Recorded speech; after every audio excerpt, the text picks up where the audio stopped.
So this is my Furina guide for beginners or people who are new to Furina and don't quite get her kit. I don't expect to provide too much information to people who are expert connoisseurs on how to play Furina, but I do hope that I am able to help some of my beginner friends who are just um, a bit clueless about Furina and just want to know about how she functions and have some fun. So her basic attack, right? It's a 4 consecutive strike attack, and it's just what you expect from any sword character. There is no infusion in at least before C6. There is no infusion, and the charge attack is a bit special though. You see, Furina has both Numa and Usha alignments, and when you charge attack, you can switch alignments. That said, you would preferably always want to stay in her Usha alignment, and I'll get to that in a bit. So essentially, let's say you are in a Numa alignment state and you do a charge attack, you will instantly switch to Usha alignment.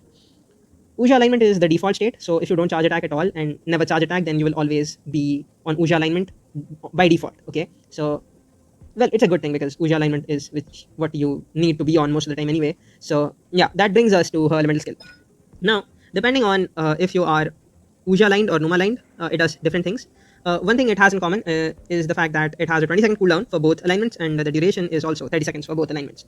So there is really no reason for you to not press the elemental skill button when it's off of cooldown, because you would preferably want to have 100% uptime on this.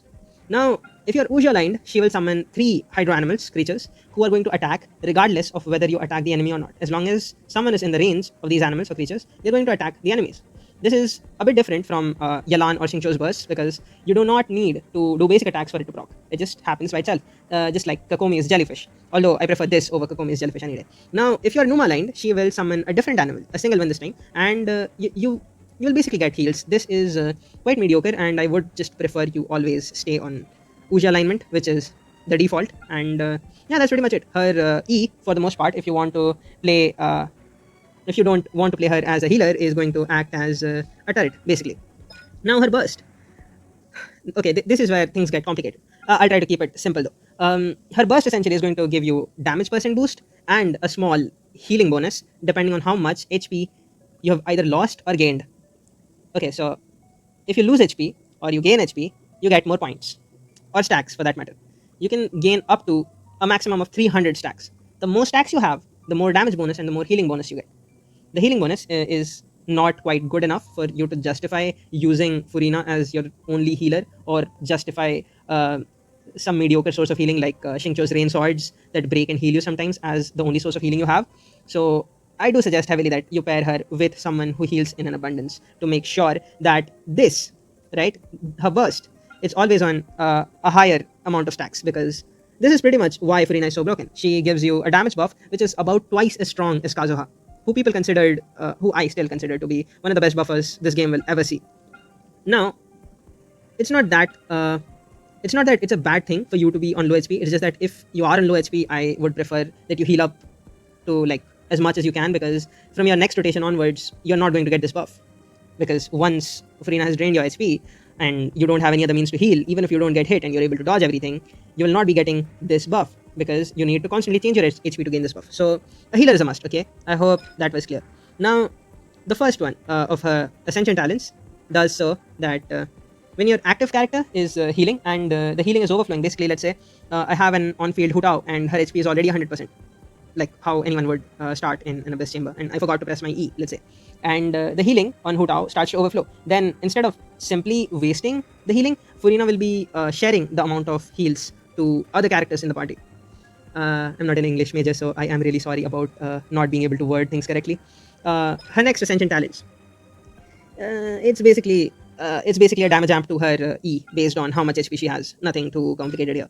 Now, for her constellations, her C1 is great. Okay, her C1 is great. You instantly get a lot of stacks. That's a massive damage bonus, like right at the starting of your rotation, and it also raises the cap for how many stacks you can get. So you get even more stacks and more damage bonus by the end of your rotation. This one is cool. Okay, this one is cool. Her next constellation is also good, but I still think constellation 1 is better. Constellation 3, it just increases 3 levels to your Q, which is also good, by the way. So if you plan to pull for constellations, I would say Constellation 3 is a great place to stop. Constellation 4, I'm not a big fan of this, but I guess if you have energy issues in your team, then 4 energy being restored every single time HP is restored is pretty game changing. Now, Constellation 5 just adds 3 levels to her E, which is cool.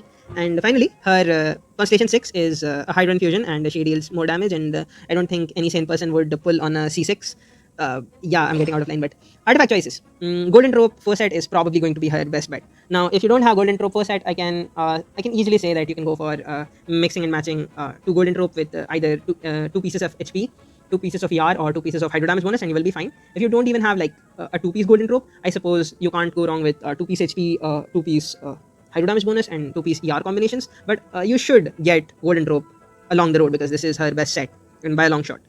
For her weapons, her signature weapon is pretty good, but okay, wait, I'm sorry, I did not mention the particular amount of stats that you need. For her flower, I can't, I can't tamper with these. Okay, for her flower, well, there is only one main stat for flower, so there's nothing much to talk there. Same with the feather. Okay, now the sands is where things get interesting. If you're running a crit weapon, I would suggest that you always go for an ER sands because she needs humongous amounts of energy to function properly. I'm talking like upwards of 200%. And that is with a second hydro character in the team. So ER should be at the top of your list when you are like checking out boxes for what you should build on your Furina. For the Goblet, you can go for hydro damage bonus, but HP percentage will be a bigger buff to her personal damage. For Circlet, crit damage is pretty much a given, considering Furina gets a lot of crit rate from her Ascension passive. But I suppose crit rate is also okay if you just want to balance out the ratios, or you always want to crit and want 100% crit rate. Just make sure your crit damage doesn't suck balls. Okay. Next up, weapon choices. Well, her weapon is it's pretty good. Okay, it's pretty good. You're getting like about 88% if I'm not incorrect. Yeah, you're getting 88% crit damage at level 90, and it's pretty good. But if you are using a crit weapon, you are losing out on a lot of potential energy recharge, which will cost you in the long run because Furina's personal damage is extremely good. But that said, if you can't burst on cooldown, her personal damage, even with her E, is not that impressive, considering that you could do a lot more if you just pressed one button, which is her burst. So, in my opinion, if you can go for her signature weapon, you should. If not, Festering Desire, which is a limited event weapon, it's amazing on her. You can go for the Fluve Sondre Ferryman, which is a fishing event sword, which you can like get right now. If not, Favonius is your best friend. I'm personally using a Favonius because I don't have Festering Desire either. It's okay. Favonius gives you a shit ton of energy recharge, and you can't go wrong with Favonius, okay? Because she also needs a lot of energy recharge to burst on cooldown. And that's pretty much it. That's pretty much it for weapons, artifacts, constellations, and talents. This is my first time doing a lengthy video, and that too on a character I don't currently own. I will pull on her, just not right now. Now, let me talk about some of her team choices. So, since we are talking about her teams, I guess one important thing to discuss first is which healers are good with her. I will try to discuss about as many healers on the top of my head as possible, but if I miss any and I happen to be negligent because I don't own them, then just let me know in the comments and I'll address it right away. Okay. So Bennett. Bennett is a brilliant healer, even with Furina. Okay, just because Furina buffs other people doesn't mean Bennett wouldn't be good because they buff two completely different things. So realistically, you could run Bennett with Furina in any team and get both of their buffs. The problem lies with the fact that will Bennett synergize with most of the team cores that Furina fits into?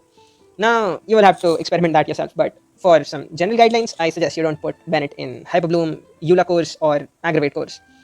Well, you wouldn't be using Furina in Aggravate cores either, but just saying, okay. Next up, another healer I like to use is Cookie. So, Cookie is pretty good with Furina. If you have another healer on your team, or at least someone else like Nahida who is holding a prototype Amber to like medicate the shit healing that Cookie is providing. Don't get me wrong, Cookie heals just enough for her to be valid, okay? But Furina demands more. So as long as you don't have another character on your party who uses a prototype Amber, I would not suggest using Cookie as the sole healer for a Furina team. But you can use prototype Amber Nahida and it would work. Realistically, it would work. Next up, I don't use much healers, I'm really sorry. You can go for Diona. Same goes for Charlotte. Both are great choices.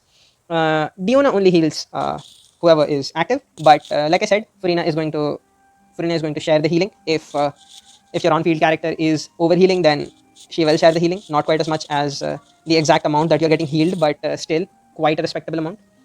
Jean is honestly the biggest winner because of the release of Furina, because Jean healed an abundant amount, an absurd amount, but there was no use for it. And now there is a use for it, and Jean instantly gets everyone back to full, along with constantly healing your active character, which is like, it depends more on the number of ticks instead of one big bunch of healing at the same time with Jean's burst and like Diona's burst. So I can see Jean being like the best healer when you're playing Furina. In some cases, I would even say that Jean Furina as a duo will be better to use compared to Kazuha to buff an elemental carry, as long as it's not Geo at least. Even Animo can work, right? As long as you are fighting in a single target scenario, because Jean has completely dogshit grouping. Chi Chi is Sorry, my screen rotated. Chi Chi is pretty bad. Don't use Chi Chi. Please don't use Chi Chi because unless you're on fielding her, her healing is dog shit. Sayu, you can go. You can do some pretty fun rolling comps with Sayu, but I'm not a big fan personally.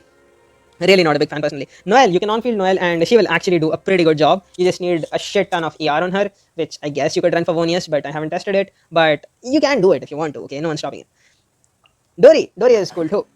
I was just kidding. She's not. Don't play Dory, please. Also, if you're wondering, yes, Dehya works. I don't want you to play Dehya. I don't want anyone to play Dehya. But if you have another healer on your team, I guess you can consider Furina as a Dehya buff. Now, for our teams, I guess you can go with a double Hydro Hyperbloom core. Pretty standard. You can replace either Ayato with Furina or Xingqiu with Furina, and the second Hydro could be Yelan or Child if you wanna on-feed with Child. That said, this team is already pretty strong and it doesn't really appreciate Furina's buff quite as much as some of these other teams would. This team, however, Sinnoh does win quite a bit considering. Oh, I forgot to talk about Baizu. A great time to talk about Baizu too, because in this team, I would ideally want to replace Kuki with Raiden and Nahida with Baizu.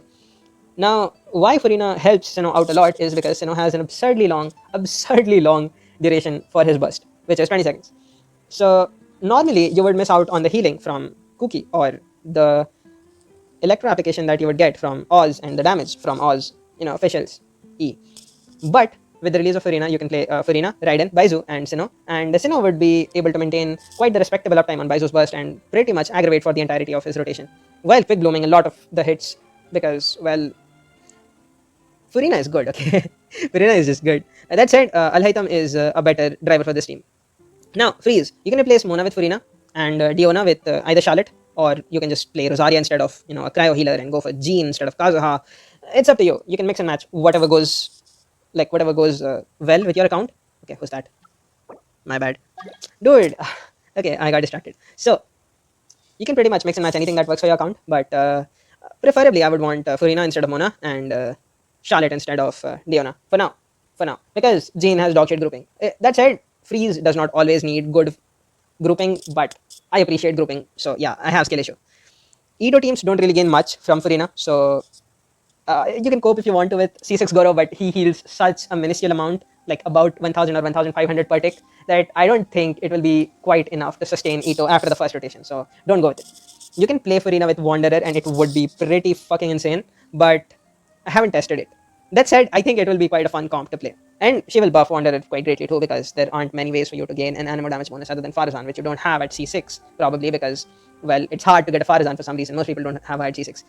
If you do have her at C6, well, even then Furina is a buff to some of his teams if you don't have the right partners for him, or if you don't already have Yalan. So consider playing Furina with Wanderer if you have him.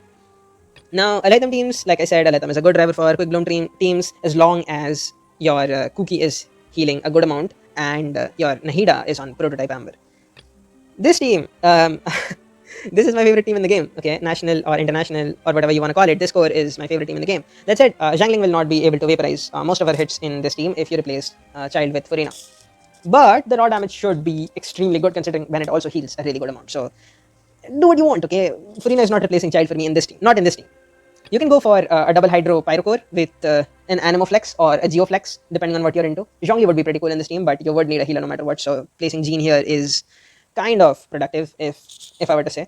Next up, you can play a somewhat Sunfire team without the Sunfire. You can use Raiden to drive Yalan along with Furina, while Jean is healing all of you, and Raiden will alleviate everyone's energy issues. That said, Furina does not really benefit Raiden quite a lot because Raiden already has so many great ways to get more energy and more damage percent bonus from her kit itself. So it will lead to diminishing returns when Furina gives her Furina's own massive 60 to 75% damage bonus on her burst. Next up, another Hyperbloom core that I like to play sometimes, and you can play her in Taser. You can replace Yalan with Furina here, and she would apply just enough Hydro for everything to work. You can go for a full attack build on both Fischl and Vado, and not care about damage percentage on the substats. Don't take it out of context. Damage percent still matters. You should still have a goblet with electro damage bonus. But on substats, I guess you can go for more attack percent because there's no attack buffer here unless you plan to cope with Noblesse Jean, which, by the way, I always prefer Vedescent Jean over Noblesse Jean. So that was pretty much it. That was it for what I came up with, what I think Furina will fit into. And if you have any questions or if you think I forgot any team archetype, then let me know. I'll address it in the comments because I'm not afraid of taking blame for something I did wrong or said wrong. So yeah, that's that. And I might stream or I might post my I'm sorry, my Furina pulls. So I mean, if they go well, I might put like a shot of how it went. But yeah, that's pretty much it. Thank you for watching, and yeah, goodbye. See you.